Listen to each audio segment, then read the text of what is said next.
Bonjour à tous et bienvenue sur Synapse, la chaîne qui vous parle de ce qu'il se passe dans la tête de votre chien. Et avant toute chose, on vous conseille de voir cette série de vidéos sur le développement dans l'ordre. Les liens sont dans la description. Aujourd'hui, nous allons parler de la période de socialisation. Il s'agit de la période du développement qui s'étale de 3 semaines à 3 mois environ. Cette période est cruciale pour le développement du chiot.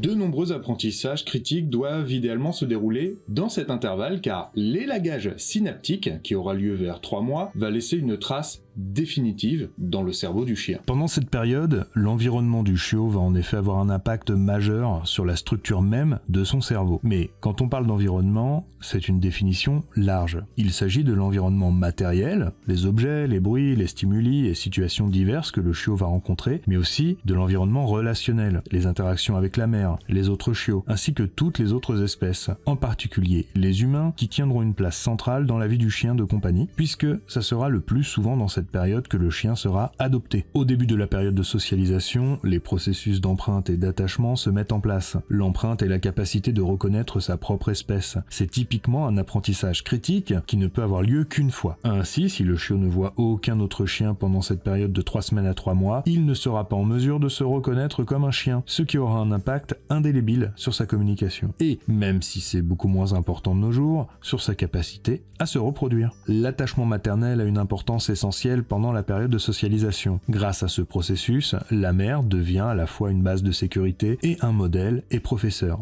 Elle devient un référent sans lequel le chiot resterait dans le nid, incapable d'explorer et de découvrir. La mère a par exemple un rôle fondamental dans la mise en place des autocontrôles. Elle impose des contrôles moteurs par des interventions lorsqu'elle commence à refuser que les chiots têtent quand ils le souhaitent, mais également au cours du jeu. Le jeu permet en effet de très nombreuses expériences relationnelles, que ce soit avec la mère ou tous les autres individus qui composent l'environnement du chiot. Comme dans toutes les espèces, c'est un excellent vecteur d'apprentissage social. La mère reste souvent présente pour en surveiller l'issue et minimiser les dangers. Pendant cette période de socialisation, le chiot construit son seuil d'homéostasie sensorielle, qui représente d'un côté le seuil de stimuli auquel il est habitué et auquel il peut être exposé sans réagir, mais également le seuil au-delà duquel il va réagir très fort, car ce sont des stimuli qui sortent de son ordinaire. Entre ces deux limites, le chiot propose une réponse adaptée au stimulus. Il répond sans exagération, de manière pertinente. Les chiots seront ainsi plus ou moins réactifs aux stimulations de l'environnement en fonction des expériences vécues et de l'influence maternelle. Ce qui veut dire que plus le chiot aura vécu d'expériences précoces, variées et positives, plus ses limites d'homéostasie sensorielle seront larges et meilleures seront ses capacités d'adaptation à des situations très différentes. En effet, après la période de socialisation, on note une diminution des capacités d'habituation du chiot à des stimulations inconnues. Pendant la période de socialisation, le chiot met aussi en place ses capacités de contrôle. À 3 semaines, il se contrôle mal, mordille fort et ne contrôle pas sa locomotion. Il se cogne ou trébuche souvent. C'est la maturation progressive du cortex préfrontal qui permet au chiot de parfaire ce contrôle moteur, mais surtout émotionnel. En fin de période de socialisation, il contrôle sa morsure et ne fait plus mal lorsqu'il prend en gueule. En revanche, il explore encore son environnement en prenant les objets en gueule, qu'il peut abîmer en les mâchonnant. Cependant, j'insiste, même si cette exploration orale est normale jusqu'à la fin de la période juvénile, un chiot normal n'ingère jamais d'objets non alimentaires. Ainsi, si votre chiot ingère du plastique, du tissu ou du cuir, il faut impérativement consulter. Ce n'est pas parce qu'il est jeune que c'est normal. Ce comportement anormal, souvent appelé pica, le met en grand danger, en particulier à cause du risque d'occlusion intestinale. Pendant cette période, le sevrage lacté, c'est-à-dire la capacité du chiot à arrêter de se nourrir du lait maternel pour manger solide, se produit entre 5 et 8 semaines. En l'absence d'adoption à 2 mois, ce sevrage peut avoir lieu plus tard, souvent pendant la période juvénile. Lorsque la mère commence à ne plus accepter la tétée, elle entreprend aussi de réglementer l'accès à la nourriture solide et provoque alors une double détresse nécessaire pour les chiots. Je m'explique. Les chiots n'ont plus le droit de téter, mais leur mère leur interdit l'accès libre à la nourriture solide. Cette situation complexe met les chiots dans un état de stress intense qui va leur permettre de découvrir les différents codes sociaux. En effet, pour accéder à la nourriture, le chiot va découvrir qu'il doit émettre des postures capables d'apaiser les adultes. Il apprend donc très jeune à produire des postures de soumission qui sont caractérisées par par une posture plus basse et un détournement du regard. Cela peut aller jusqu'à l'exposition de zones vulnérables comme les flancs ou le ventre, mais il apprend aussi que ce n'est pas toujours obligatoire d'aller jusque-là pour apaiser les adultes. Dit autrement, le chiot passe d'un accès libre à tout ce qu'il veut à un accès qui n'est accordé que s'il se conforme aux règles de politesse de son espèce. Voyons maintenant ce qu'il se produit pendant cette période en termes relationnels avec les congénères mais aussi avec les autres espèces. Tout d'abord, permettez-moi de faire un retour bref sur les mots socialisation, sociabilisation, familiarisation qui sont souvent tous confondus. La socialisation fait référence à une espèce dite sociale, comme le chien, qui vit au contact de congénères de manière préférentielle. Les espèces sociales ont une communication interindividuelle développée pour pouvoir adopter une organisation et des règles de vie en groupe efficaces. Ce sont des social obligates. La sociabilisation fait référence à l'individu et aux relations qu'il crée avec les autres individus. La notion de sociabilisation peut donc s'appliquer à une espèce non sociale, comme le chat. Enfin, la familiarisation est un terme employé pour désigner une sociabilisation ciblée, qui se limite à un seul ou quelques individus alors que les relations restent impossibles avec le reste de l'espèce. Le processus de familiarisation, c'est celui qui est en jeu lorsque le chien découvre sur le tard des individus d'une espèce qu'il ne connaît pas. C'est aussi le processus en jeu lorsque nous apprivoisons un animal sauvage. Reprenons. Au cours de la période dite de socialisation, il faut donc accepter que le chien se sociabilise et non se socialise, car vous l'aurez compris maintenant, quelle que soit la qualité de ses relations, il fait partie d'une espèce sociale. En effet, une fois l'imprégnation à l'espèce réalisée, c'est-à-dire l'empreinte dont je vous parlais tout à l'heure, la socialisation intraspécifique ne disparaît jamais. Cela veut dire qu'il n'a pas besoin de rappel pour savoir qu'il est bien un chien. En revanche, il a besoin de se sociabiliser avec différents chiens pour entretenir de bonnes relations et perfectionner ses techniques de communication. La sociabilisation interspécifique,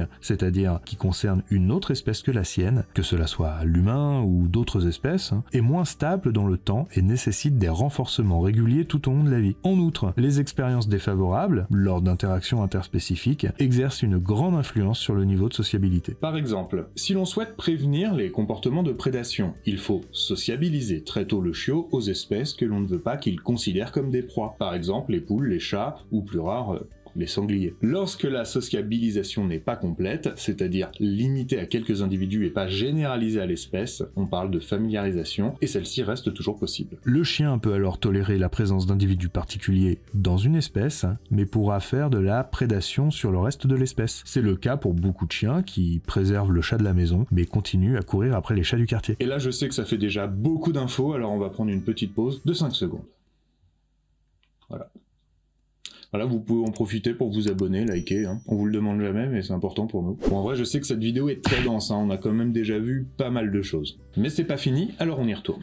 Le premier élagage synaptique, dont nous avons parlé dans la vidéo développement généralisé, se produit en fin de période de socialisation. C'est donc à l'âge de 3 mois environ. Ainsi, tous les neurones qui n'ont pas été stimulés par l'environnement du chiot, ou n'ont pas créé de connexion avec leurs voisins, vont être éliminés. Ce mécanisme est très important, car un chiot élevé dans un environnement très peu stimulant ne pourra pas rattraper ce retard par une simple exposition ultérieure aux stimuli inconnus. Mais quel est l'intérêt de perdre des neurones? Pourquoi observons-nous cela chez tous les mammifères? En fait, il faut plutôt le voir comme une capacité du chien à se spécialiser pour l'environnement qui sera le sien. L'élagage synaptique permet de sélectionner et d'adapter ses compétences au milieu de vie dans lequel il est censé évoluer. Mais en pratique, le lieu d'élevage n'est pas le lieu définitif. De ce fait, s'il y a trop de différences entre le milieu de naissance et le milieu de vie futur, les capacités d'adaptation du chiot seront dépassées, entraînant un risque plus élevé de développer une affection comportementale. Le chiot ne pourra pas s'adapter et le stress chronique qu'il subira finira par le faire basculer en état pathologique. Dans la même lignée d'idées, des études montrent que les chiens qui n'ont pas bénéficié d'échanges sociaux précoces et riches sont aussi plus susceptibles de présenter des troubles du comportement à l'âge adulte, en particulier des comportements agressifs vis-à-vis des autres chiens ou des humains. Autre exemple de recherche, les chiots qui ont été isolés pendant les 12 premières semaines de leur vie ont des capacités d'apprentissage social altérées. Ils présentent des réponses de peur intense face à toutes les espèces, et le fait d'essayer de sociabiliser ces chiens qui ont été privés de contact pendant leurs 3 premiers mois, soit par des écoles du chiot, soit par une exposition intense aux stimuli qui leur ont manqué, ne permettra pas de rattraper ce manque. Donc non, et ça m'attriste de le dire, il n'est pas toujours possible avec du temps, de la patience et de l'amour de rattraper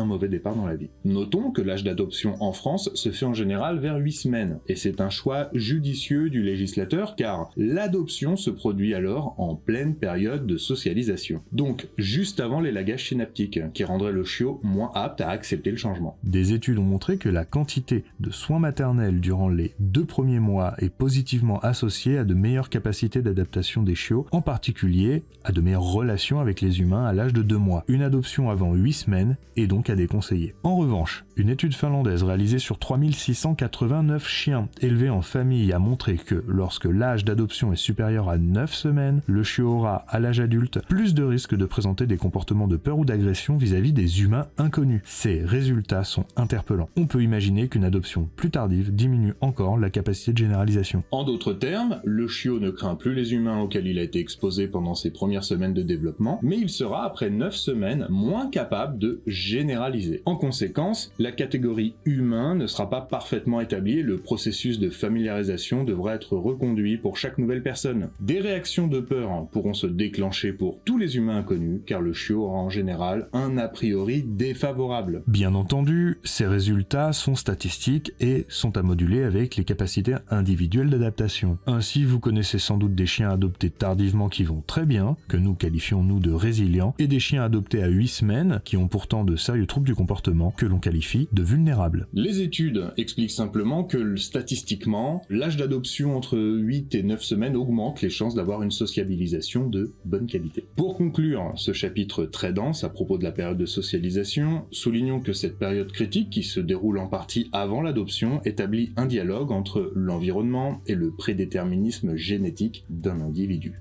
Ainsi, de très bonnes conditions de développement laisseront peu de place à l'émergence de la pathologie, sauf pour les affections à forte composante génétique. À l'opposé, de très mauvaises conditions de développement favoriseront l'émergence d'états pathologiques. Seul un faible nombre de chiens y échapperont grâce à leur capacité génétique individuelle de résilience. J'espère que vous comprenez mieux maintenant pourquoi les conditions d'élevage des chiots avant l'adoption et même au cours des semaines qui vont suivre l'adoption sont si importantes. Elles peuvent vraiment influencer, positivement ou négativement, les comportements futurs du chiot. Et ce qui compte dans cette période, c'est de lui présenter autant que faire se peut tout ce qu'il risque de rencontrer dans sa vie définitive d'après-adoption. Cela est loin d'être simple pour les éleveurs qui habitent souvent une zone périurbaine et n'ont pas forcément à disposition tout ce qu'il est possible de rencontrer en ville. Il faudra donc qu'ils pensent à enrichir l'environnement des chiots de manière à leur présenter des stimuli variés. Pour les personnes qui songent à adopter un chiot, vous savez maintenant qu'il ne faut pas attendre trop longtemps, au-delà de 8 à 9 semaines, car ses capacités d'adaptation à son milieu de vie définitif seront bien moins bonnes. Et j'espère sincèrement que cette vidéo vous a plu, et si c'est le cas, qu'est-ce qu'on dit ? Ah ouais, et à la semaine prochaine.